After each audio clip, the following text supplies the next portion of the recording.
हम लोग एक नया विषय पढ़ेंगे और वो विषय होगा विद्यार्थी पंच लक्षणम। विद्यार्थी पंच मतलब विद्यार्थियों का 5 लक्षण क्या कहा गया है बच्चों, इसे मैं बताने जा रहा हूँ।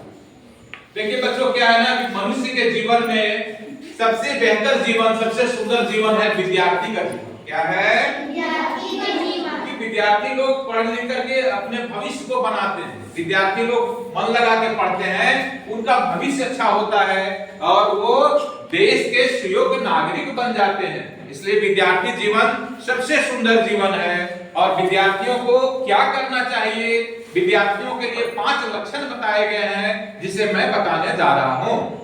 तो विद्यार्थी का 5 लक्षण है बच्चों, काग चेष्टा भको ध्यानम स्वान निद्रा तथैव च अल्पाहारी गृह त्यागी विद्यार्थी पंच लक्षणम। मतलब पहला लक्षण है बच्चों काग चेष्टा। काग मतलब कौवा, काग मतलब कौवे की जैसा चेष्टा होनी चाहिए। आप देखिएगा घर में आंगन में जब कौवा आता है तो बड़ा चेष्टा पूर्वक बच्चे के हाथ से रोटी या बिस्किट छीन लेता है ना। तो विद्यार्थियों को कौवे की तरह चेष्टा बनानी चाहिए। कैसी चेष्टा बनानी चाहिए? ये हुआ पहला लक्षण। हाँ, दूसरा लक्षण बच्चों आप लोग जानना चाहते हैं, बिल्कुल। तो दूसरा लक्षण है बको ध्यानम। बक मतलब बगुला, बक मतलब बगुला की तरह ध्यान विद्यार्थियों को रखना चाहिए।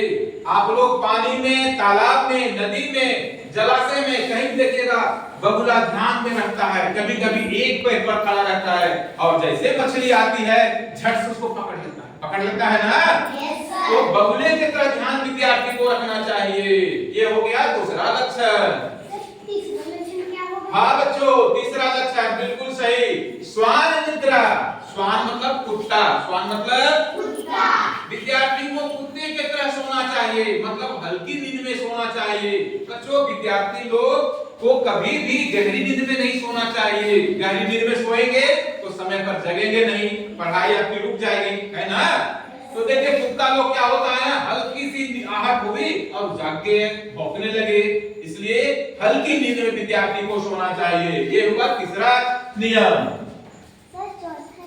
हाँ, चौथा लक्षण, वेरी गुड। चौथा लक्षण हुआ अल्पाहारी। अल्पाहारी मतलब कम खाना, कम भोजन करना। बच्चों, कम भोजन करेंगे तो आप स्वस्थ रहेंगे, कम भोजन करेंगे तो आप जगेंगे, सही ढंग से पढ़ेंगे। तो कम भोजन करना चाहिए। बहुत भोजन करने से आलस्य हो जाता है। क्या हो जाता है? और आप जो पढ़ेंगे वो आत्मसात नहीं कर पाएंगे। तो कम भोजन करना चाहिए। ऐसा नहीं कि बर्गर, पिज्जा, नूडल्स जो मिला पूरा खा रहे हैं। अब ज्यादा भोजन करेंगे तो आपकी एकाग्रता नहीं हो पाएगी, आप जो पढ़ेंगे उसे आत्मसात नहीं कर पाएंगे। इसलिए विद्यार्थियों को हमेशा हल्का भोजन करना चाहिए। कैसा भोजन करना चाहिए? बिल्कुल। तो ये हुआ चौथा लक्षण। हाँ, पांचवा लक्षण हुआ बच्चों गृह त्यागी, मतलब घर से दूर रहना चाहिए। तो विद्यार्थी घर से दूर कैसे रहते हैं? जब बच्चे पढ़ने के लिए छात्रावास में जाते हैं, बच्चे पढ़ने के लिए बड़े होके कोटा जाते हैं, दिल्ली जाते हैं। दिल्ली में मुखर्जी नगर बहुत प्रसिद्ध है, वहां विद्यार्थी लोग मन लगा के पढ़ते हैं और वो बड़े ऑफिसर बनते हैं। तो इस तरह से घर में रह करके अगर पढ़ाई करना है तो किनारे की क्लास में पढ़ना चाहिए। कहाँ पढ़ना चाहिए?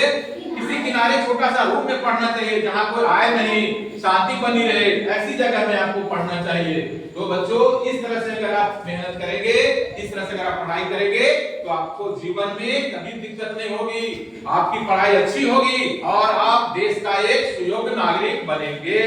तो बच्चों, कैसा लगा ये विद्यार्थी पंच लक्षण? धन्यवाद बच्चों।